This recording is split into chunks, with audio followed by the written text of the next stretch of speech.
ఇంత పెద్ద stupid mistake అనేది ఎట్లా జరిగింది? ఇప్పుడు జైలు మనం ఇప్పుడు అంటే సినిమాలో చూసుంటాం. ఒక మనిషి జైలు శిక్ష పడతా అంటే గోడల మీద లెక్కలు పెట్టుకుంటా ఉంటాడు. డేస్ ఇంకెన్ని డేస్ ఉండాల్సి వస్తే లెక్క పెట్టుకుంటుంటారు. ఎందుకంటే జైలు లైఫ్ అంత ఘోరంగా ఉంటుంది. సో అలాంటి పర్సన్కి 4 సంవత్సరాలు 7 నెలలు ఎక్కువ పడిందంటే ఎంత సఫర్ అయి ఉంటాడు. ఫ్యామిలీకి దూరం, అందరికీ దూరం. ఓకే, బట్ ఇక్కడ ఇంకొక పాయింట్ కూడా రేజ్ అయ్యేది ఏంటంటే అతను రేప్ కాన్విక్ట్. సో ఇందులో ఏంటంటే కాన్ఫ్లిక్ట్ ఆఫ్ ఒపీనియన్స్ ఉండొచ్చు. కొంతమంది ఏమంటున్నారు అంటే రేప్ చేసిండు కాబట్టి శిక్ష పడింది.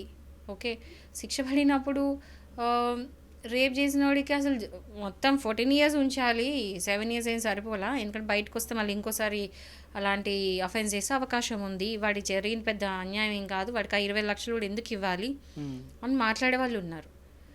ఇంకొక సైడ్ ఏంటంటే తప్పు చేసిండా లేదా పక్క పెడితే ఒక మనిషికి ఒక శిక్ష అనేది కోర్టు నిర్ధారించిన తర్వాత ఎక్స్ట్రా 5 సంవత్సరాలు గడిపిండంటే 7 సంవత్సరాలు మనిషి మారుంటాడు, తప్పు తెలుసుకొని ఉంటాడు. సో ఈ 7 ఏళ్ళు మారుంటాడు, మరి 5 ఏళ్ళు ఇంకా ఎక్స్ట్రా పోయినాయి. సో అతని లైఫ్ గాన్.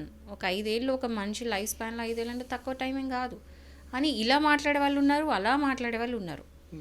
సో ఎవరి ఒపీనియన్ వాళ్ళది.